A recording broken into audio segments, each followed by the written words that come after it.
क्या आप लोग भी एकादशी के व्रत करते हैं? आप लोग भी व्रत करते हैं एकादशी के? चलिए बहुत सुंदर। जो करते हैं हाथ उठा के बताना। बहुत अच्छी बात है। देखिए एकादशी में व्रत अगर हम करते हैं तो भगवान को हम प्रसन्न करते हैं। देखिए नियम बनाना चाहिए, ज़्यादा व्रत ना हो सके तो एकादशी तो कम से कम करना ही चाहिए। अगर व्यक्ति एकादशी व्रत करता है तो भगवान नारायण को प्रसन्न करता है। लेकिन एकादशी के दिन में कैसे स्नान करें, किस प्रकार से एकादशी में स्नान करें जो करने से हमें पुण्य लाभ हो जाए। देखिए अगर आप एकादशी व्रत करते हैं, एकादशी के दिन में सुबह से स्नान करते हैं और आप व्रत करते हैं तो आप नियम बना लीजिए, दोनों पक्ष की एकादशी को आंवले का स्नान करना चाहिए। आंवले से अगर आप स्नान करते हैं तो ऐसे व्यक्ति का संपूर्ण पाप नाश हो जाता है और भगवान के वैकुंठ लोक में सम्मानित हो जाता है। एकादशी, दोनों पक्ष की एकादशी में आंवले से स्नान सभी को करना चाहिए। ऐसा करने से भगवान के लोक में हमें सम्मान मिलता है। और कोई भी पुरुष हो, पुरुष के लिए विशेष करके ये बात ध्यान देके सुनिएगा, स्नान अगर आप करते हैं, स्नान करते हैं तो सिर से ही, बाल से ही स्नान करना चाहिए। रोज बाल भी धो करके स्नान करना चाहिए। सिर को छोड़ करके कभी स्नान करें, स्नान नहीं करना चाहिए। सिर के ऊपर से ही स्नान करने के बाद भी आप देव कार्य एवं पितृ कार्य आप कर सकते हैं। और कहते हैं बिना नहाए, कुछ लोग क्या क्या करते हैं, लेट से उठते हैं और जल्दी से कोई अगर घर में आया तो चंदन लगाया और ऐसे मिलने गए। बिना स्नान किए माथे पर चंदन नहीं लगाना चाहिए। बिना नहाए अगर आपने चंदन लगाया तो ये दोष माना जाता है।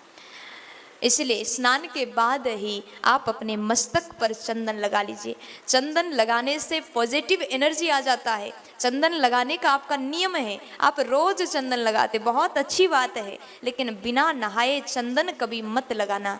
नहाने के बाद, स्नान के बाद ही चंदन हम लगा सकते हैं। एकादशी के दिन में आप इस प्रकार से स्नान करें, इस प्रकार से चंदन लगाएं। केवल एकादशी को नहीं, चंदन लगाने की नियम तो रोज की होना चाहिए। प्यार से बोल दीजिए ना।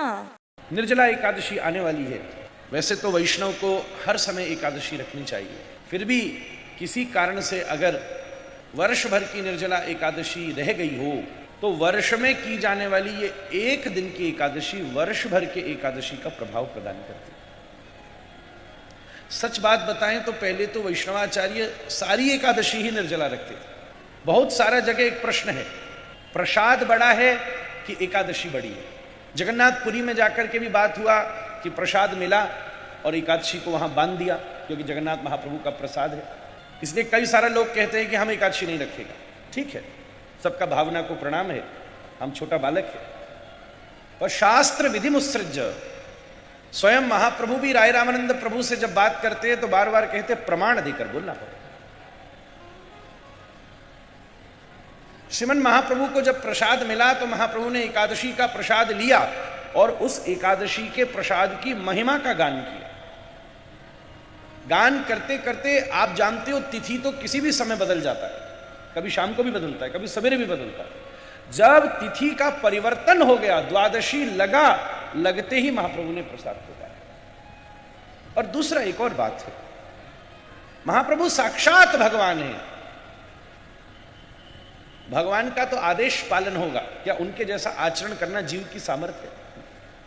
राम जी कितना भी नराकृति का लीला करते हैं, पर राम जी जैसा जीवन यापन करना भी क्या व्यक्ति के लिए साधारण बात है? इसलिए कोई ये सांप्रदायिक आग्रह नहीं है। हमारे राधारमण जी के मंदिर में तो ये विधि है विशेष।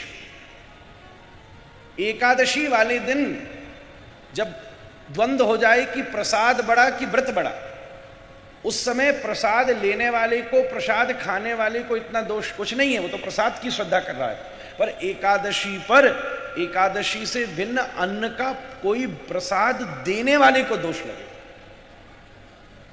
हम आपको दे बाबा तो आपको तो लेना पड़ेगा, प्रसाद का अपमान थोड़ी ना करेंगे। पर हमको यह बात का ध्यान रखना चाहिए कि आज अगर एकादशी है तो हम एकादशी के ही संबंधित प्रसाद आपको देंगे। जैसे राधा रमण जी के दिन एकादशी होता है तो मठरी बनता है या और चीज बनता है, वो प्रसाद में दिया नहीं जाता। कुलिया, कुलिया आप जानते हैं जैसे खीर बनता है, या कुलिया में कोई चावल नहीं होता, दूध का बनता है, वो वस्तु जो एकादशी फलारी में नियमित हो, उसी वस्तु को प्रसाद में दिया जाता है। इस बात को तुलना करने की आवश्यकता ही नहीं है। कैसे तुलना करो? इसलिए शास्त्र की आज्ञा मान करके हमें अवश्य में प्रसाद की सबसे बड़ी महिमा, आपको कोई आग्रह करके प्रसाद दे, जरूर उसको ग्रहण कीजिए, हाथ में लीजिए, प्रणाम कीजिए। पर एकादशी वाले दिन व्रत से अलग किसी को प्रसाद देना भी अपराध है। उसका विष्णु पुराण आदि में बहुत तीव्र वर्णन है। गीता जी कहती है ब्रह्मार्पणम ब्रह्म हविहि, अन्न में जो ब्रह्म है हम उसको जब ग्रहण करते हैं तो हमारे भीतर जो ब्रह्म है उसका पोषण होता है, ब्रह्म से ब्रह्म का पोषण होता है। ब्रह्मार्पणम ब्रह्म हविहि ब्रह्माग्नौ ब्रह्मणाहुतम ब्रह्मैव तेन गंतव्यम ब्रह्म कर्म समाधिना। पर एकादशी के दिन विष्णु पुराण कहते हैं कि उस दिन अन्न में ब्रह्म शयन करते हैं, मतलब होते नहीं, इसलिए उस दिन अन्न का निषेध हो। आजकल तो पूरी दुनिया वाले लोग इसका प्रमाण दे रहे हैं, अगर व्रत रखोगे तो आपका शरीर कितना स्वस्थ हो जाएगा। इसलिए फलारी रखना है, प्रसाद के नाम पर बहाना थोड़ी ना बनाना महाराज। प्रसाद की महिमा श्रेष्ठ है, पर प्रसाद को बहाना नहीं बनाइए। आज ही हमको एक बालक ने भेजा, कोई तो ऐसा खेल भी करते हैं, हम क्या बताएं महाराज, ऐसा ऐसा खेल करें आश्चर्य हो जाए महाराज। निर्जला एकादशी का व्रत रखा महाराज, तो व्रत में क्या करना है, जप करना है। तो जप में करना है आचमन, तो आचमन का वो लोटा छोटा सा होता है, ये चम्मच इतना सा, सबको दिखा, छोटा चम्मच होता है। तो 3 बार आचमन करेगा तो तभी जप करेगा।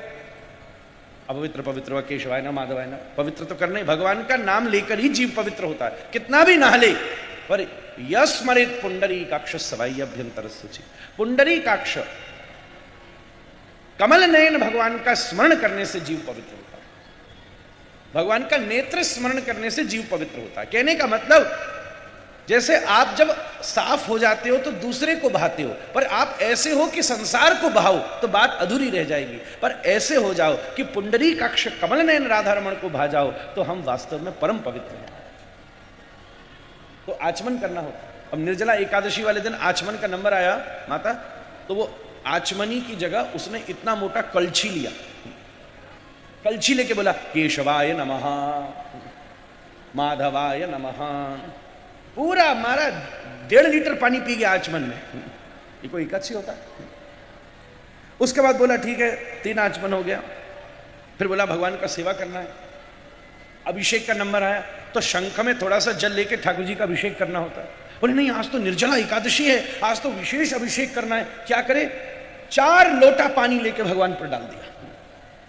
अब पूरा घड़ा भर के चरणामृत इकट्ठा, और चरणामृत थोड़ी ना फेंकता है, हम राम राम अपराध हो जाएगा, कहां जाएगा, लोटा में भर के gutter gutter gutter gutter P गया। आज तो हमारा निर्जला है, पूरा चरणामृत पी गया, पंचामृत भी। आज तो एकादशी विशेष सेवा।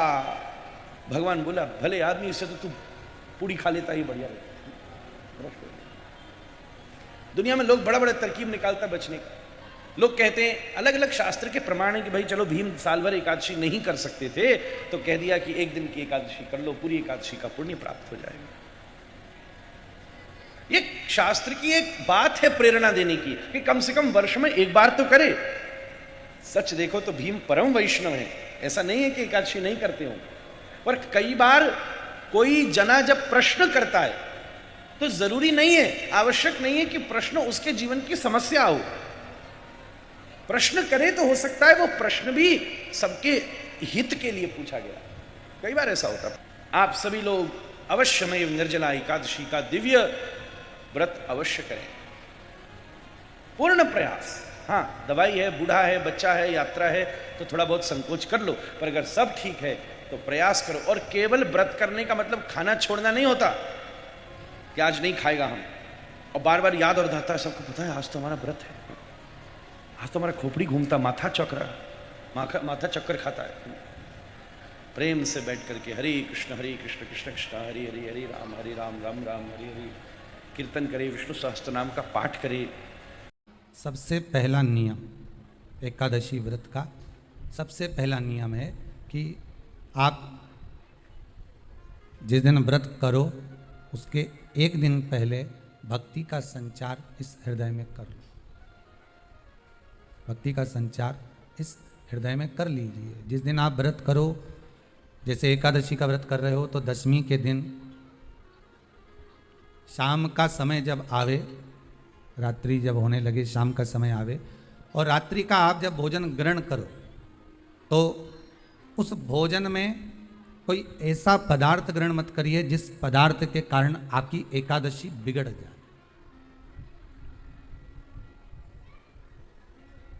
कोई बेकार भोजन हमें ग्रहण नहीं करना, श्रेष्ठ भोजन ग्रहण करिए दशमी के। और एकादशी का दूसरा नियम बहुत ध्यान से सुनिएगा। जिस दिन आपकी एकादशी का व्रत हो उस दिन प्रयास करिएगा कि अपने हाथ से किसी भी वृक्ष की कोई पत्ती टूटे ना। अपने हाथ से किसी भी वृक्ष की, पौधे की, किसी भी वृक्ष की पत्ती अपने हाथ से ना टूटे।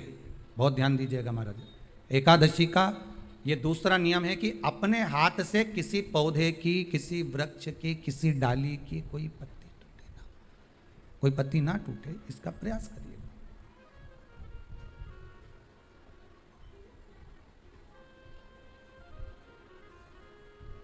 कितना सुंदर व्याख्यान कहा है, कितना सुंदर वर्णन है महाराज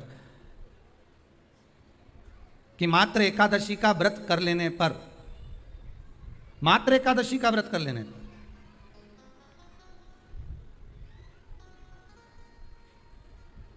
जो पूर्व में किया गया हमारा पाप कर्म है, हमने किसी जीव की हत्या करी है, हमने किसी को कष्ट प्रदान करा है, हमने किसी को अपशब्द कहा है, हमने किसी को ताने दिए, हमने किसी को आड़ा टेढ़ा कहा है, हमने किसी को गालियां दे दी है, मात्र एकादशी का व्रत ही कर लेने पर ये सारे जो दोष हैं वो समाप्त हो जाते हैं।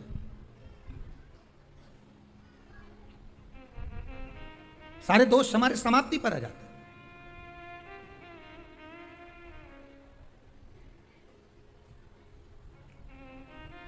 अब एक विचार करिएगा थोड़ा सा अपने मन में, अपने चित्त में, अपनी वृत्ति में एक बात उतारिएगा। एक अपने मन में एक बात को उतार कर रखिएगा कि आप अपने पाप को, अपने पाप कर्म को जिस दिन क्षीण करने वाले हो, समाप्त करने वाले हो, अपने पाप को आप जिस दिन समाप्ति पर लेकर जा रहे हो तो उसके एक दिन पहले आपको प्रसन्नता होना चाहिए कि नहीं होना चाहिए कि कल मेरा पाप कटने वाला है, कल मेरा पाप समाप्त होने वाला है। जो मैंने पाप कर्म करा है वो समाप्त होगा, जो मैंने पाप कर्म करा है वो कल समाप्त हो जाएगा। तो एक दिन पहले आपके चेहरे पर प्रसन्नता हो कि ना हो?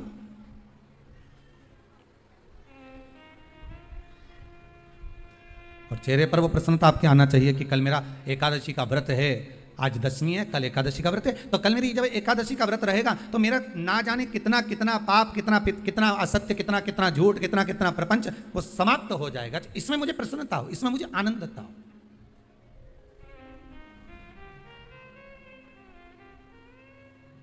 तो क्या कहा गया कि प्रयास करिएगा कि एकादशी के दिन कोई वृक्ष की, कोई डाली की, कोई कोपल की कोई पत्ती ना तोड़ी जाए।